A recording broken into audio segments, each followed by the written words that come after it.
You know who might know what's going on? Our wonderful speaker, Anita Smith. So she's going to come up today and share some of her story and take us on a journey through the wilderness. But I won't make you speak with your face up there. All right. Thank you, Christy. Good morning, good morning, good morning. Have you looked in the mirror this morning and thought about how great you are? You thought about God has a perfect plan for all of us. Wilderness may mean a lot of things to you all, but wilderness, I'm 58 years old and single mother of 3 children, 2 daughters, 1 son, had 6 grandsons.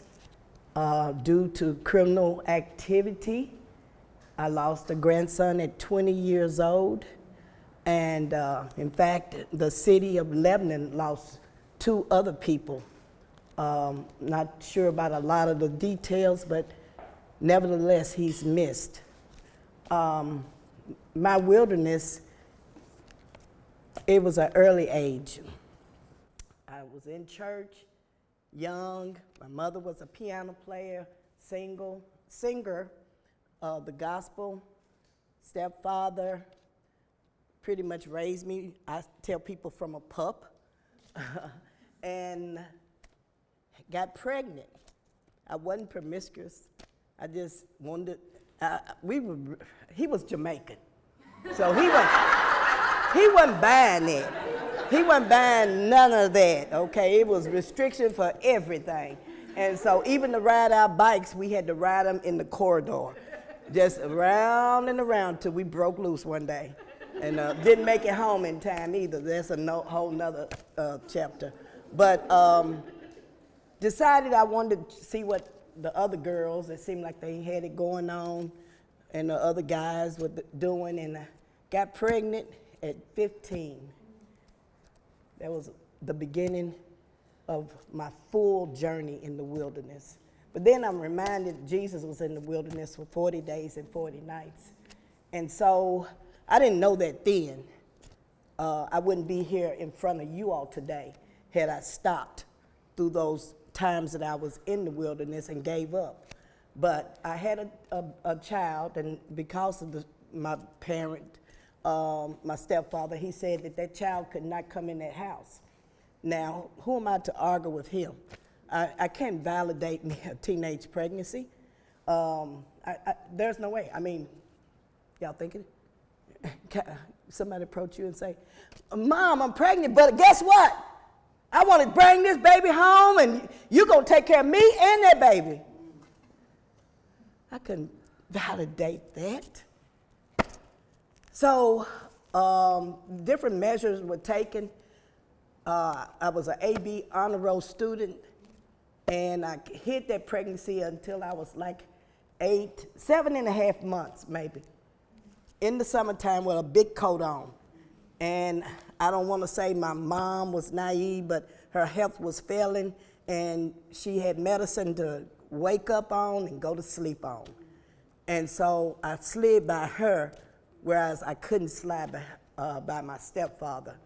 Once they found out, my stepfather went to the extreme to try to go get me an abortion at 7.5 months pregnant.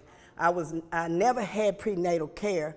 The doctor was another Jamaican who was here in Nashville, no longer here, deceased. But he said, "Man, you get out of my office, man. The girl, you're trying to kill the girl." I thought, I'm just tagging along. Don't know. In my wilderness. Come home from school one day, several people sitting on the couch, like my newest friend. And they were with the adoption agency. And I ran out the house, I believe. My wilderness. Baby kicking, baby crowning, and went into the hospital on a Friday night, and they said, you're not enough centimeters, go home and come back. I was at grandmother's house, and my mom was involved. They were active in the end once they found out about it, but the goal was to leave that baby in the hospital, my wilderness, my hell, my pure hell. Came back the next day, they say the baby is turned, it's breech. Too big to use forceps to turn around. So now my estimated day of being in the hospital went from 3 days to 7 days with emergency C-section in the time that I needed. And God made every provision in my wilderness like he's doing for each of us here today. My aunt and my uncle came into the hospital on the last day that I was to leave that baby. Now keep in mind, I've already held it. Wasn't nothing I could do. I couldn't argue. I'm bringing this baby home. I couldn't do nothing. And they said, we asked the family if you wanted to keep the baby in the family, and they didn't give us no response, but we're more than happy to take the baby and raise the baby and keep her. And I was like, all I could do is shed tears of joy. I was like, really? But that God had to turn that baby around, y'all, from the head crowning to the feet and give me a few more days. So the provisions in our wilderness has already been made. I don't care what it is. The pandemic, yeah, it plagued the whole world, but provisions have already been made. That's why each of us are here today and representing so many different places. So that child, it was pretty good. I went back to school, and I was able to see my child get off the school bus, run to my grandmother's house, and be able to play with my baby. You know, because at 16 you think it's a play toy. You know, I played with, burped the baby, changed the pamper, frowned a lot, and this was, you know, building me back up, but I was torn because I never spent the night until she got grown with my child. The kids were hideous. You talk about bullying. It's extreme now, and believe it or not, it may get worse. It ain't no might to it. It will get worse. But God has still made provisions for that. But the kids would pick on me on the bus and say, "Where your baby at? Where your baby at? She ain't got no baby. Where that baby at?" And they would pick and pick and pick. Finally, I dropped out of school. Oh boy, I took a turn. I was in one part of the wilderness that might have had a little air, and then I went into some heavy heat. And I was a teenage runaway, exposing myself to the elements, hanging out with old people. No offense, I'm old, I'm 58. I'm older. We're good. We're good. Everybody, we good. We good. But I was at 16, 17 years old, hanging out with people I shouldn't have been hanging out, running away. I ain't thinking about nothing no more. I can't deal with life. Suicide attempts, alcohol, binging, drugs introduced to me. Now I'm sexing. Because, I didn't know what I was doing when I got pregnant, but now I think I do. That's a fool. But anyway, so I'm in my wilderness. I'm in my hell. Man, my hell, it went on until I got to the point where I needed to work. And I started working in different jobs. And then I got pregnant again with a second child. And later on with a third child. And believe it or not, I was still smart. I was still that AB honor roll student. So I had jobs like supervisor and management jobs. And then I became a woman in a relationship. And I didn't understand what domestic violence was. I thought if he bought me a car or if he paid some bills, he loved me. He said he would. He said he did.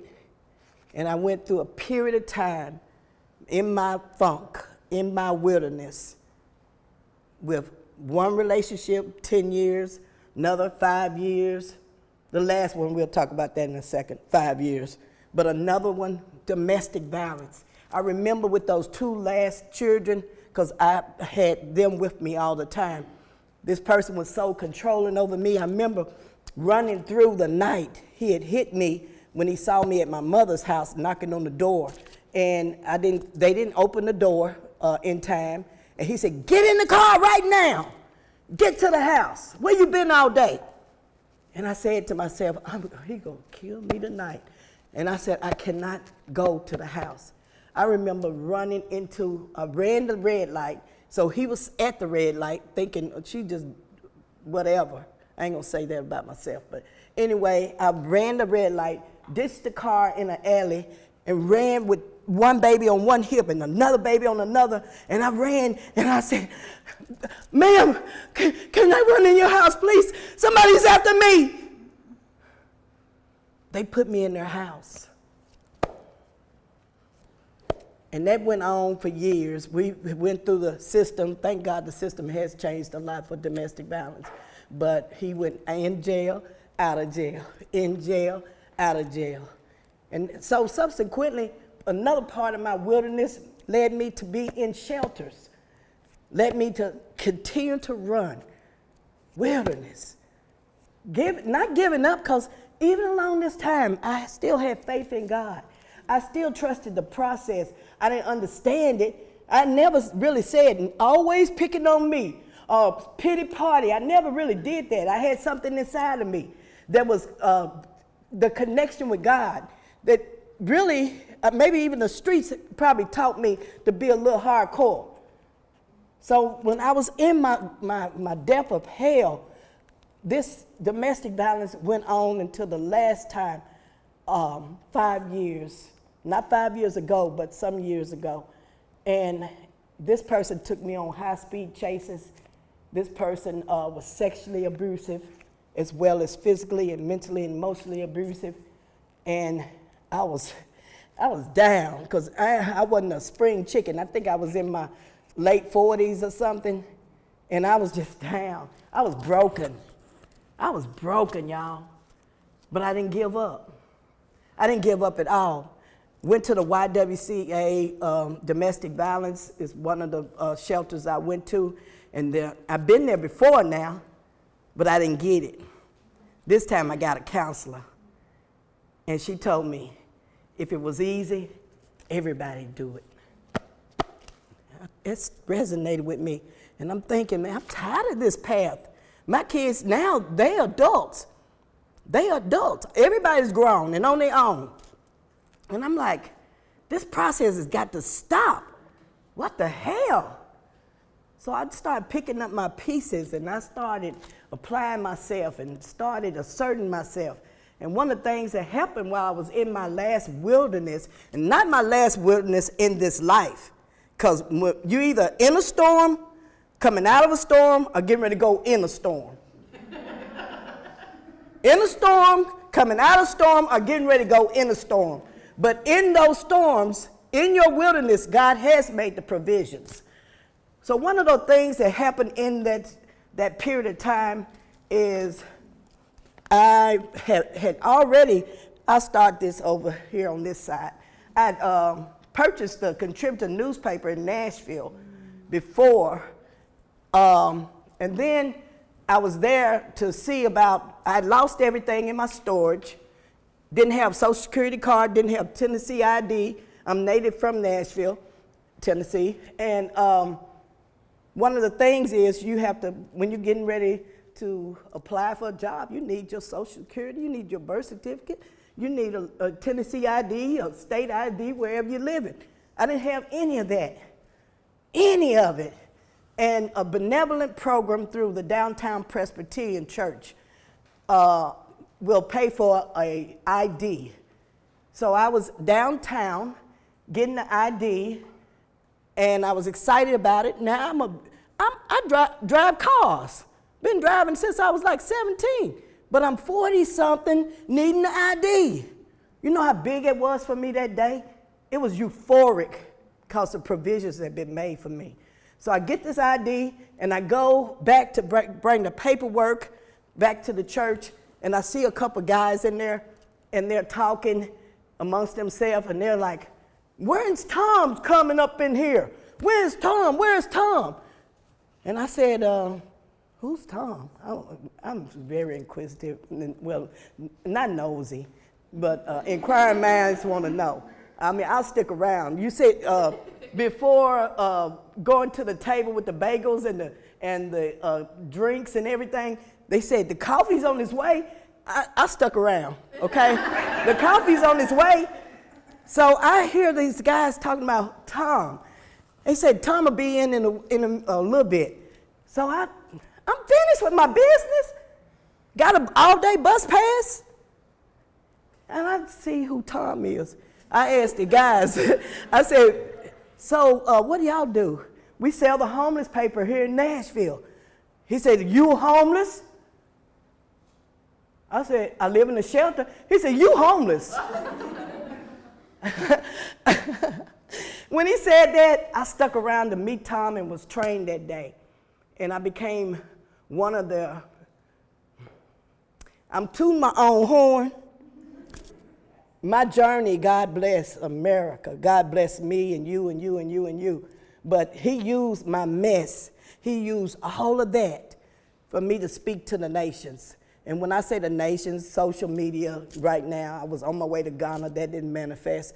But they took this broken person and they gave me 15 free papers that day.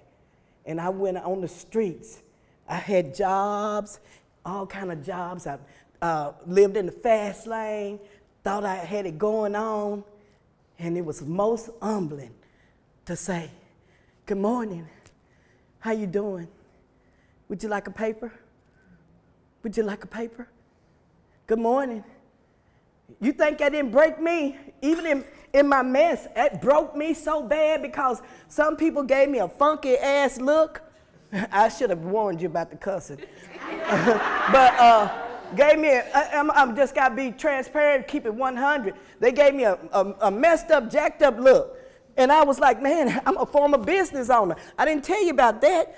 Started businesses in Nashville, flower shops, gift shops, thrift stores. Could do it, but couldn't hang in there.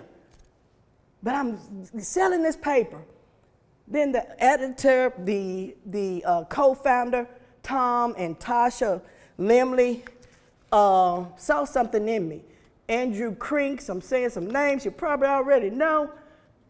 Y'all know Andrew Crinks? Okay, find out who he is. For real, for real. They saw something in me. So at that point, I was able to do what I'm doing today. And I've spoken to every level of education, most every denomination. Began my writing, because I've always wrote when I was younger, wrote about struggle. But this is one poem that I wrote, and it's called Don't Feed the Animals. And let me paint a picture. We don't know what tomorrow's going to bring, and COVID should have taught us a lesson. You can have an income of substantial income one day and be out on the street the same day. And trying to convey and keep a smile and keep the hope. When I was selling the paper for about 10 years, don't quote me on that, I have to go back and look. It broke me, it made me more humble, it kept me more close to God. I drew closer to Him. I started getting self-esteem back. I started building myself. I was in some lonely places of isolation. I used to be the person in the family that got the stuff together. Girl, y'all come on over. I got all kind of food. I got all kind of drinks. We got card playing in one room. I did all that, but with that depression that shows up, that wilderness, with the anxiety that shows up, with the suicide of that attempt that showed up, with all that, with the beatings, with the molestation that showed up, I didn't give up in my wilderness. So by the time I was, again, selling the paper, I'm writing again, and This don't feed the animals is what I was feeling from some of the people. And I had great people that was purchasing the paper, don't get me wrong. But I felt this from the tension. Don't feed the animals, stay away. Stop feeding the animals today. Close your eyes and turn your head.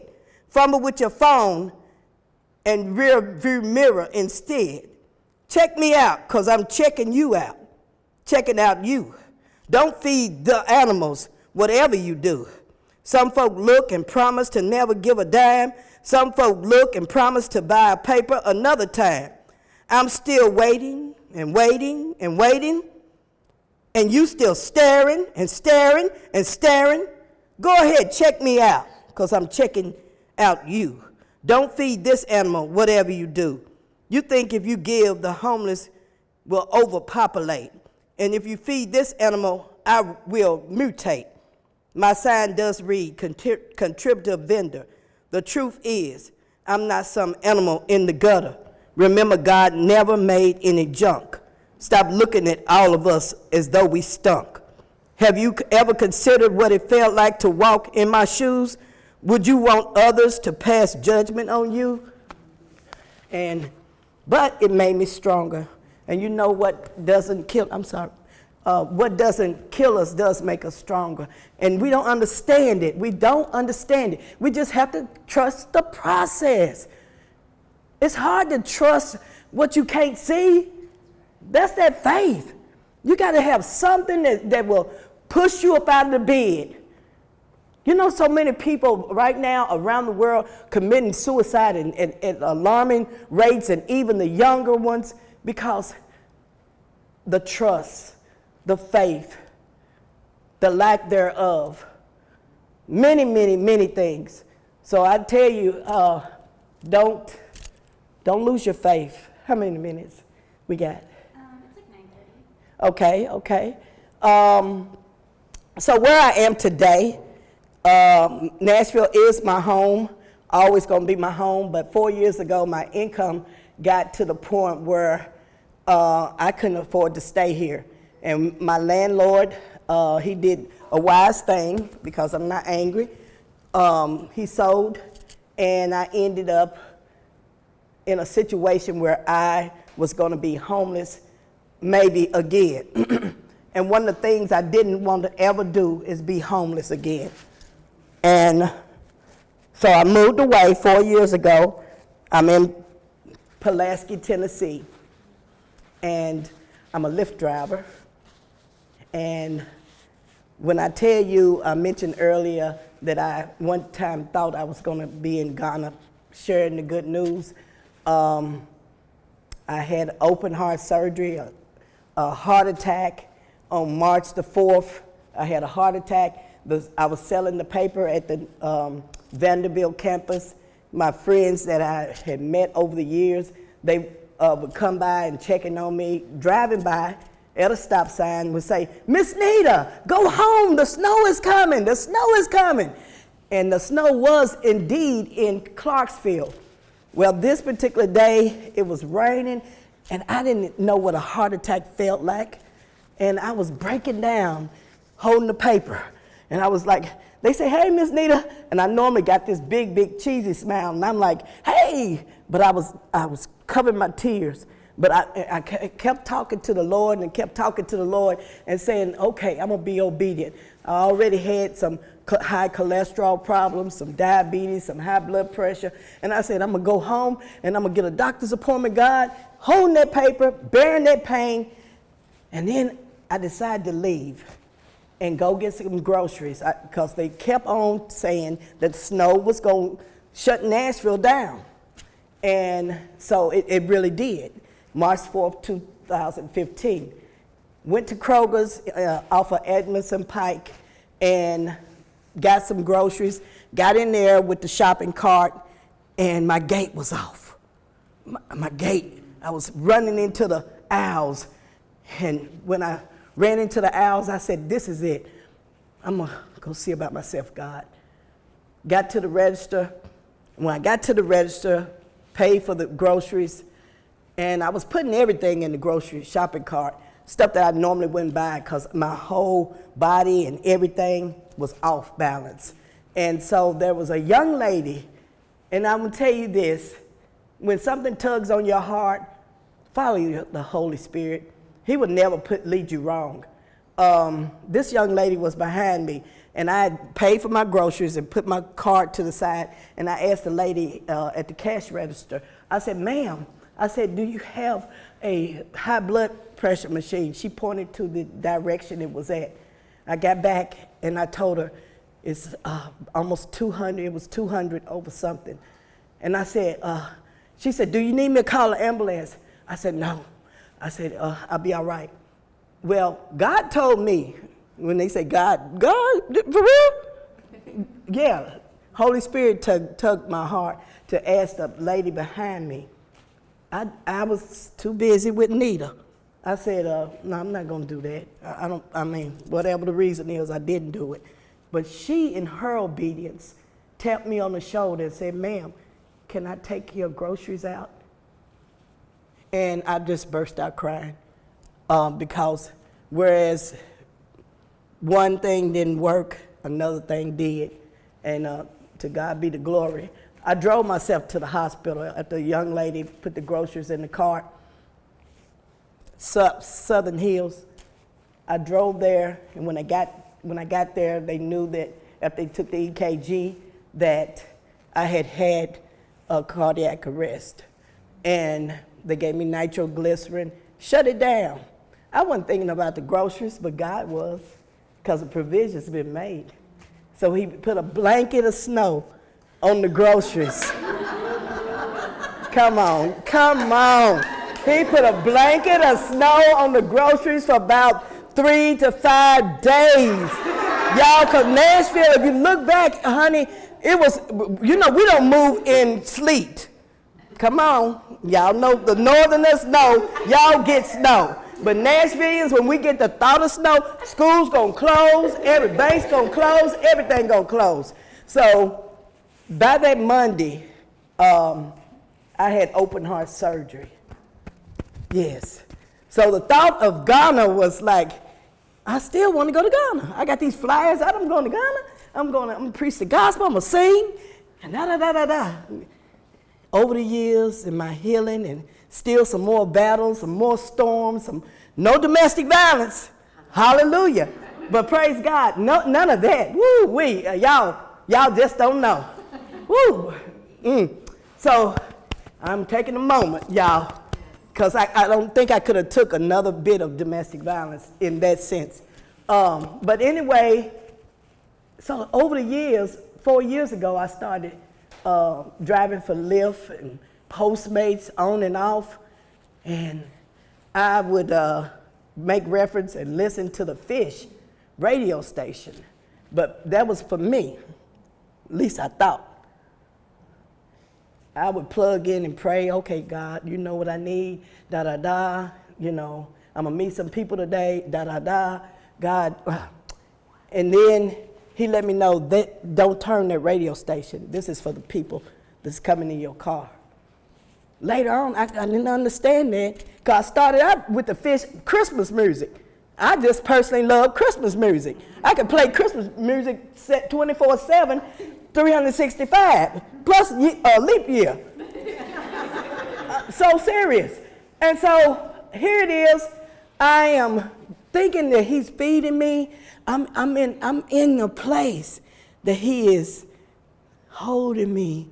And he said, now I did all that to prepare you. Now I'm getting ready to let you meet my people. So over 5,000 rides later, which amounts to about 15 to 20,000 people, averaging 2 to 3 people on each ride. And he let me know one night I was driving. He said, you wanted to take a plane ride to Ghana. And you wanted to speak to a group of people. You could have did that, but I'm bringing everybody to you. He bought, and he is still bringing everybody to me. And can you just, it's almost like the loaves of bread and 2 fish? Or 1 could bring 1,000 to flight and 2 could bring 10,000 to flight? No, I don't understand the mathematics of it, but he took that one Ghana trip and he said, now, I need you right here. And I need everybody that comes in your car, you use as a mobile ministry. So sometimes they get alarmed when I pick them up and they say, you got a Jesus thing in the front of your thing? I was looking for your license plate. I said, baby, Tennessee is in the back. Come on. Come on. And what's your name? Come on. And usually starts out a little tension like that, but we end up hugging and exchanging numbers, singing and praying with each other. And that's what I'm doing today. So I really thank y'all.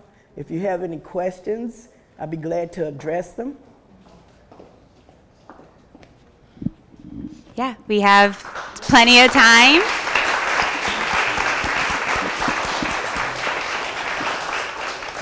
We have time for Q&A. If anybody has a question, I'm going to be passing this around. I do.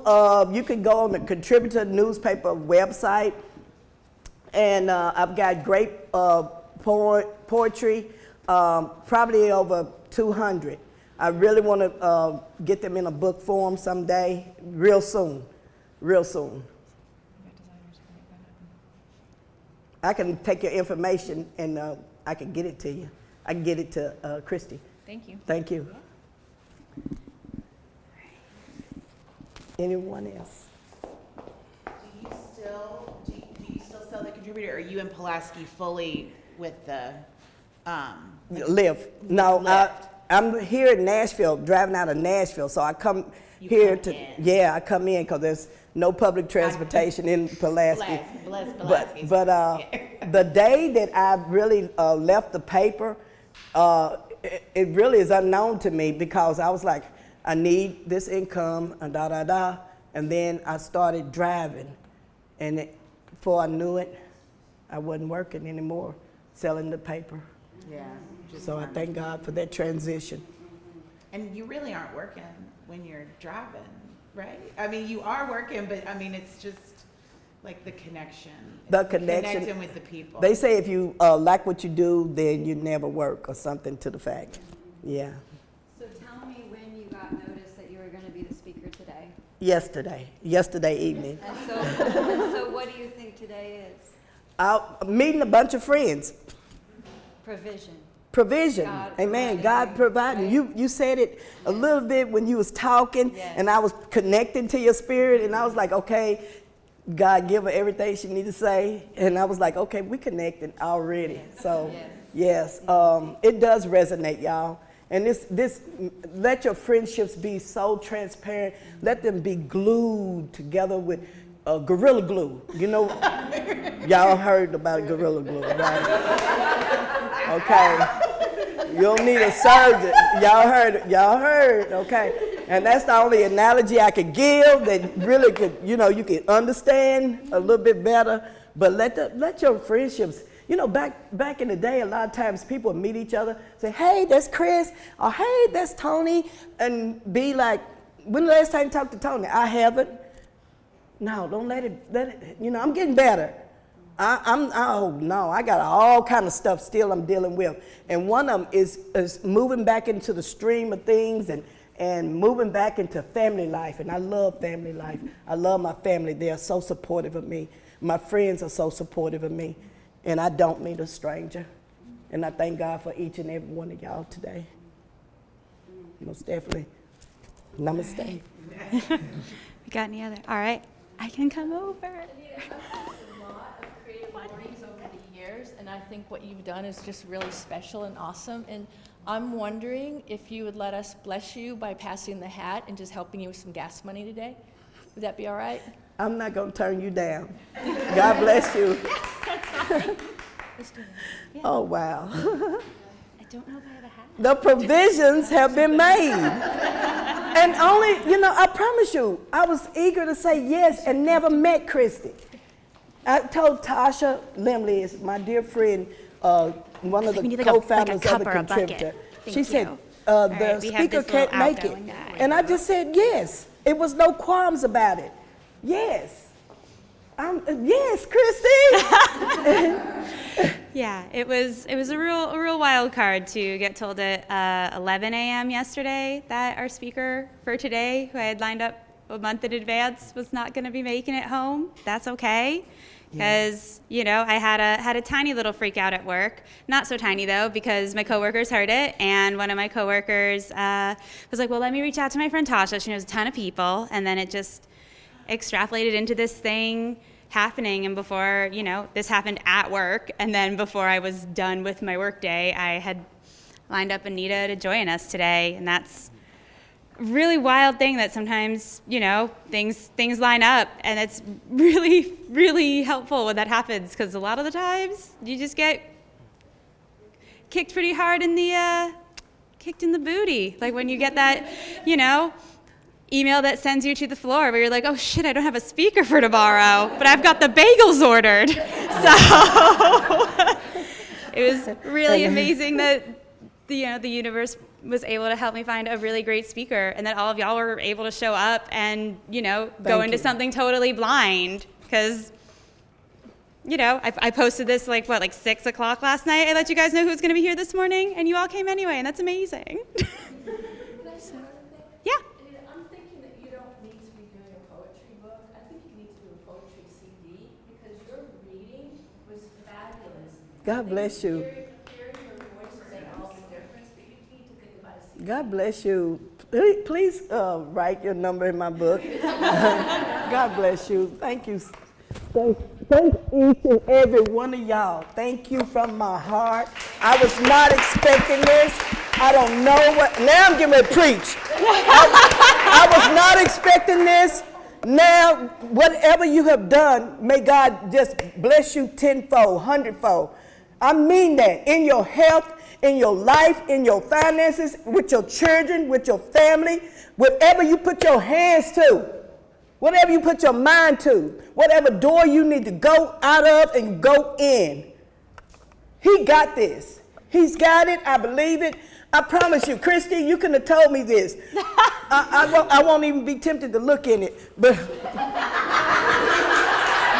did y'all spell my name? Did y'all spell my name for the checks? No. Okay. So, but God bless you. I mean that. I'm gonna try to give y'all one. Do I have a few minutes? Yeah. I want to give y'all a song. Excuse me. If I could help somebody as I journey on, then my living shall not be in vain. If I could help somebody, think about that. Let that resonate with you. As I travel along, then our living won't be in vain. No, my living won't be in vain. No, my living won't be in vain. If we could help somebody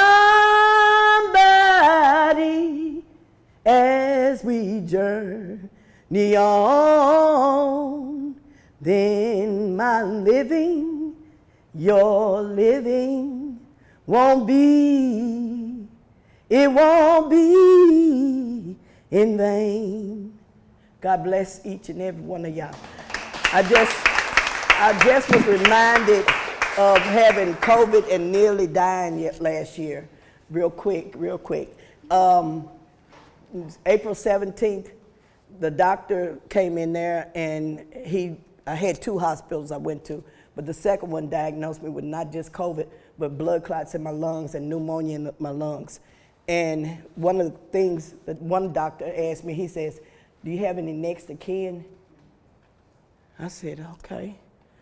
I was incoherent, laying there, didn't know how sick I was. He said, you're a very sick woman. But by the grace of God, I'm here today So I'm going to continue to sing and get stronger. And y'all pray for each other. Thank you.